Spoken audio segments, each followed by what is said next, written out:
All right, guys. First of its kind of video here, but I have a haul. Yeah, a new loofah from HEB. This is where the haul's from. I got this body wash because Shea Moisture just dropped a new body wash, and I use like a Method Men one, and I just want to try it out for when I finish that one. And then I got this leave-in conditioner because every time I shampoo my hair, because I shampoo weekly and I condition every day, and like every time I shampoo, my hair is like super duper frizzy, so I want to use that so it's not chopped. Sour punch straws, of course, because you know, why not? And I got 2 things of 85% cacao dark chocolate because dark chocolate has some pretty nice health benefits if you look into it, and the flavonoids that it has. And I got these 2 93% lean ground beef chubs. I got a bundle of asparagus. I got this big ass bundle instead of that one like bag I got because it's just a better value and it's less processed. And then I got this big bundle of spinach. Like, look at all that spinach. And yeah, so the 2, or here's the last vegetable I got. Sweet potatoes, a bunch of sweet potatoes. And I got 1, 2, 3, 4, I got 7 bananas because the bananas we got at Costco are kind of green right now. So, but fuck, I have a lot of bananas. So I'm gonna start, like, I'm gonna need to be eating 2 a day at least. And yeah, that's everything I got from Costco. I thought it was gonna be less than 60, but it ended up being 61.3, which is, I don't know if that's a lot. I feel like I got a lot of food though. But yeah, I'm about to make my first meal, so I'll see y'all when I'm eating that. I'm so hungry, oh my gosh. Okay, so I'm definitely eating my breakfast. I'm eating the rest of my fried rice, and I'll probably eat who knows what else. And I think I'm gonna put dark chocolate in my yogurt bowl today, so I'll see y'all when I'm eating that. Goodbye. All right, guys, it's time for my first meal. I'm just gonna wear my hat because I don't want to deal with my hat here. And I was gonna put chocolate on the yogurt bowl, but I just decided not to because I'm lazy. And I think it's gonna taste better if I put it on the oatmeal tomorrow, because the oatmeal is like a hot dish, if that makes sense. But here's the macros, and let me show y'all. Here's my bread, turkey, bacon, cheese, my 4 eggs, 84 grams of egg whites, spinach, and then my tasty yogurt bowl. I was 155.6, I believe, this morning.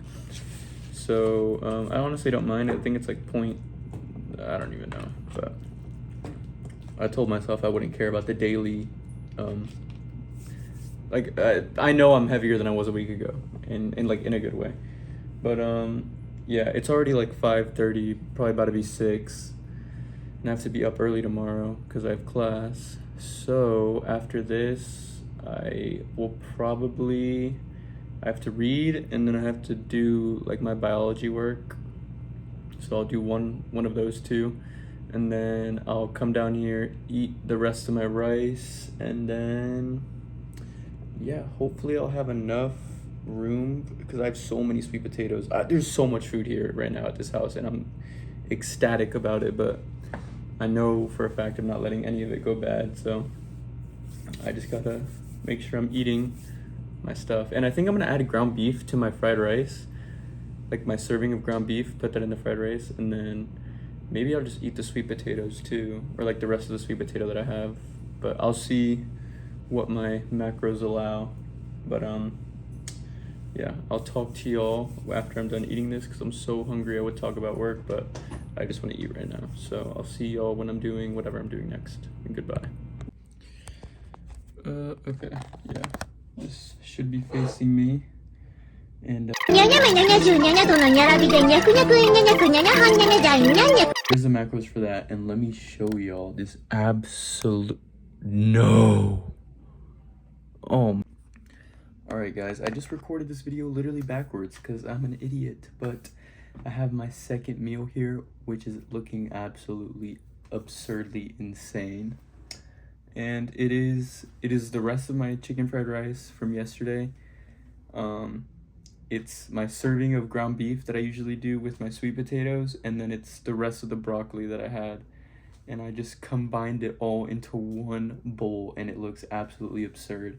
So here's the macros, the assumed macros, that is, because the chicken fried rice that is on the app is probably not the same macros as the chicken fried rice that I got from the place that my parents ordered from.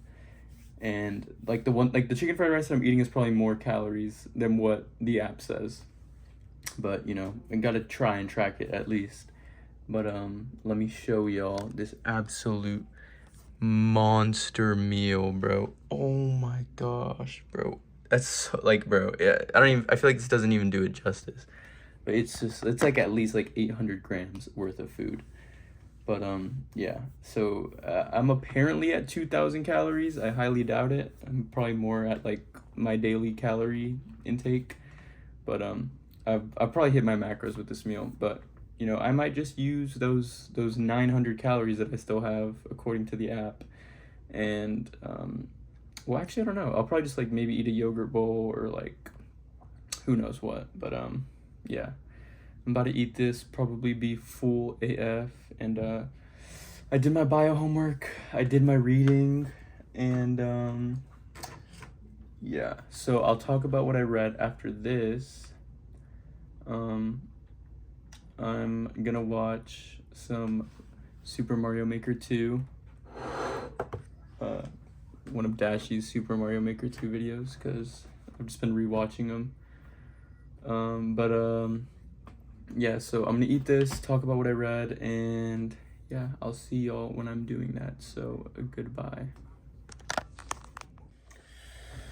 Ooh, okay. Anyways, sorry, I was listening to music. So time to talk about what I read, guys. So without further ado, chapter 32 is titled The Golden Calf. So, basically, the Israelites, so I don't know if you remember, but when Moses went up the mountain to go meet with God about all these things, he was gone for 40 days, right? And 40 nights. And so this chapter starts with the Israelites seeing that Moses had been gone for a delayed amount of time, and they went to Aaron, his brother, right? And they said, "Come, make us a god who will go before us. As for that man Moses who brought us out of the land of Egypt, we do not know what has happened to him." So they already gave up hope, bro. It's barely been over a month, and they've just forgotten about Moses essentially.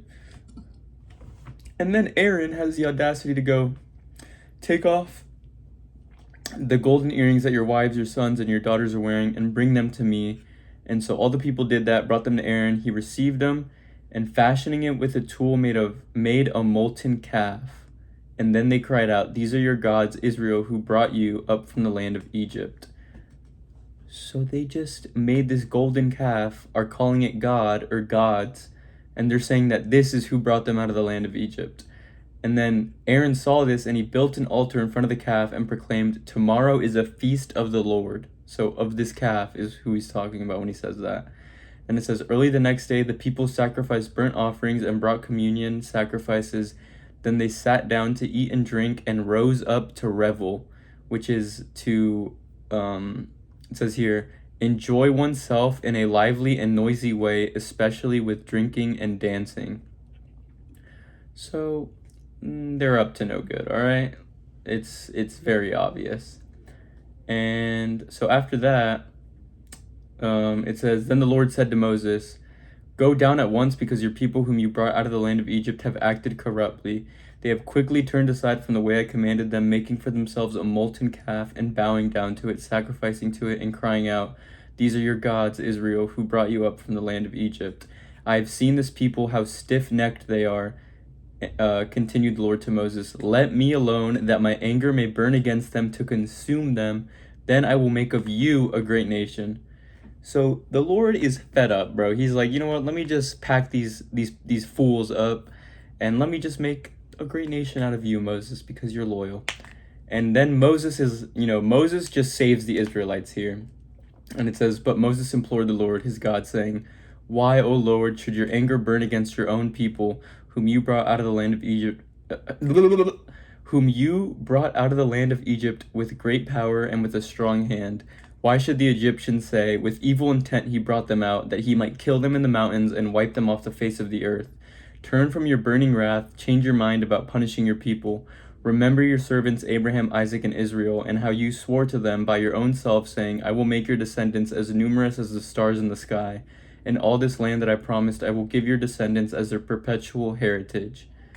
So the Moses just clutched up. He makes some good points. Like Moses probably chose, the perfect dialogue tree, option here. I don't know if you've ever played Life is Strange, or watched someone play Life is Strange, but that action had consequences, and the consequences were that the people were saved, okay? So if he chose the wrong dialogue tree, the Israelites might have been cooked. And then it says, "So the Lord changed his mind about the punishment he had threatened to inflict on his people. Moses then turned and came down the mountain with the 2 tablets of the covenant in his hands, tablets that were written on both sides, front and back. The tablets were made by God, the writing was of God, engraved on the tablets. Now then, Joshua heard the noise of the people shouting. He said to Moses, 'That sounds like a battle in the camp.' But Moses answered, 'It is not the noise of victory, it is not the noise of defeat. The sound I hear is singing.' As he drew near the camp, he saw the calf in the dancing. Then Moses' anger burned, and he threw the tablets down and broke them on the base of the mountain. Taking the calf they had made, he burned it in the fire and then ground it to powder, which he scattered on the water, and made the Israelites drink. Moses asked Aaron, 'What did this people do to you that you should lead them into grave sin?'" So Moses is talking to Aaron. He's like, "What are you doing, bro? Like what do they do to you that you should lead them to do this blasphemy?" And Aaron replied, by the way, and replied, "Do not let my Lord be angry. You know how the people are prone to evil." So Aaron's just deflecting here, saying, "It's not my fault. The people are prone to do sin. So, And then he says, "They said to me, 'Make us a god to go before us. As for this man Moses who brought us out of the land of Egypt, we do not know what has happened to him.' So I told them, 'Everyone, bring me your gold.' I threw it into a fire, and this calf came out. Moses saw that the people were running wild because Aaron had lost control, to the secret delight of their foes." So that just sounds like Aaron just lost control of these people because they were just so infatuated by their sin. And then it says, "Moses stood at the gate of the camp and shouted, 'Whoever is for the Lord, come to me.' And all the Levites then rallied to him. And he told them, 'Thus says the Lord, the God of Israel, each of you put your sword on your hip, go back and forth through the camp from gate to gate, and kill your brothers, your friends, and your neighbors.' The Levites did as Moses had commanded, and that day 3,000 people fell. Then Moses said, 'Today you are installed as priests for the Lord, for you went up against your own sons and brothers to bring a blessing upon yourselves this day.'" So he just basically said, if you still fear the Lord, come see me. And then he said, go ahead and pack up everyone who decided to worship this golden calf and who doesn't want to change their ways now that I'm back. And then, so that's the golden calf part of that chapter. And then comes the atonement. And then it says, "On the next day, Moses said to the people, 'You have committed a grave sin. Now I will go up to the Lord. Perhaps I may be..." All right, my phone was telling me I couldn't record anymore because my storage was full. So I had to go delete all my recently deleted, because I was literally 50 gigabytes worth of stuff. Because I delete my videos and then they're just sitting there still on my phone. So it's not like I really deleted them. So then Moses said, "Perhaps I may be able to make atonement for your sins." So Moses returned to the Lord and said, "This people has committed a grave sin in making a god of gold for themselves. Now if you would only forgive their sin, but if you will not, then blot me out of the book that you have written." The Lord answered Moses, "Only the one who has sinned against me will I blot out of my book. Now go and lead the people where I have told you. See, my angel will go before you. When it is time for me to punish, I will punish them for their sin." Thus the Lord struck the people for making the calf, the one that Aaron made. So I don't know what it means by, I don't know what it means when he says that he struck the people, but I'll look into that and then put it up right here. And when he says blot him out of the book, then I'm pretty sure he means the book that you have written is a symbolic reference to the list of God's faithful people. So like Abraham, Isaac, Israel, all those fellas. All right, so now chapter 33. The Lord spoke to Moses, "Go, you and the people whom you have brought up from the land of Egypt are to go up from here to the land about which I swore to Abraham, Isaac, and Jacob. I will give it to your descendants," saying that he's going to drive out all the other tribes. "I will send an angel before you to a land flowing of milk and honey, but I myself will not go up in your company because you are a stiff-necked people. Otherwise, I might consume you on the way." When the people heard this painful news, they mourned, and no one wore any ornaments. The Lord spoke to Moses, "Speak to the Israelites. You are a stiff-necked people. Were I to go up in your company, even for a moment, I would destroy you. Now off with your ornaments. Let me think of what to do with you." So from Mount Horeb onward, the Israelites stripped off their ornaments. Ignore my dog. I don't know what he's barking at. All right, and then the next is Moses' intimacy with the Lord. So this is kind of like, I guess, like a flashback. It says, Moses used to pitch a tent outside the camp at some distance. It was called the tent of meeting. Anyone who wished to consult the Lord would go to the tent of meeting outside the camp. Whenever Moses went out to the tent, the people would all rise and stand at the entrance of their own tents, watching Moses until he entered the tent. As Moses entered the tent, the column of cloud would come down and stand at its entrance while the Lord spoke with Moses. On seeing the column of cloud stand at the entrance of the tent, all the people would rise and bow down at the entrance of their own tents. The Lord used to speak to Moses face to face as a person speaks to a friend. Moses would then return to the camp, but his young assistant Joshua, son of Nun, never left the tent. When it says Nun, it's N-U-N. Moses said to the Lord, Moses said to the Lord, "See, you are telling me, lead this people, but you have not let me know whom you will send with me. Yet you have said, you are my intimate friend. You have found favor with me. Now, if I have found favor with you, please let me know your ways so that I, in knowing you, may continue to find favor with you.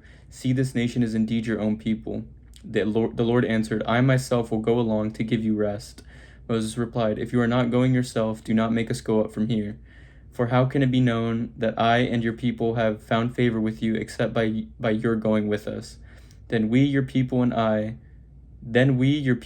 will be singled out from every other people on the surface of the earth." The Lord said to Moses, "This request too which you have made I will carry out, because you have found favor with me and you are my intimate friend." Then Moses said, "Please let me see your glory." The Lord answered, "I will make all my goodness pass before you, and I will proclaim my name, Lord, before you. I who show favor to whom I will, I who grant mercy to whom I will, but you cannot see my face, for no one can see me and live. Here," continued the Lord, "is a place near me where you shall station yourself on the rock. When my glory passes, I will set you in the cleft of the rock, and I will cover you with my hand until I have passed. Then I will remove my hand so that you may see my back, but my face may not be seen." So I don't really know what to take from that. It's kind of confusing, but I think I'll also look into it and either put up a little explanation right here.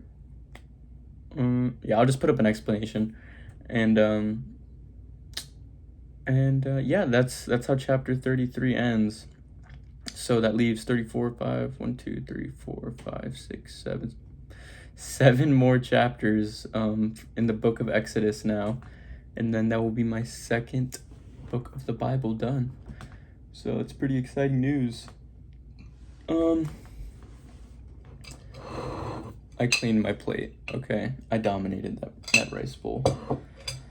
But yeah, it's literally about to be 8, and yeah, I kind of want to talk about work. Work was boring as hell. They're cutting everyone's hours. It was literally me and one other coworker, like just the whole time there. Cause I have I don't even know if I should say. No one's gonna watch this video, but I have a manager who's pregnant, right? And she was just in the office literally sleeping the whole time. I'm not complaining because like we weren't busy. It's like a Sunday like evening, like there's not that many people. So but it was just like me and one other person like running the store while they were sleeping. But yeah, anyways, it was pretty boring. But then I went to HEB and that was fun. And I literally, oh my gosh, I said I was gonna get seasoning because I ran out of seasoning for my chicken, and I got literally everything but seasoning. Like I got stuff that I wasn't even planning on getting, and I didn't get the seasoning. So I don't know what I'm gonna do to season my chicken tonight for tomorrow, but oh well, I'll deal with that when I get to it. But yeah, I think that's literally it for today. So yeah, if here's the macros for the whole day. And if you're watching this, thank you. Thank you very much for spending your precious time watching this video. And yeah, like if you want, subscribe if you want, comment if you please, and I will see y'all tomorrow for day 36. Goodbye.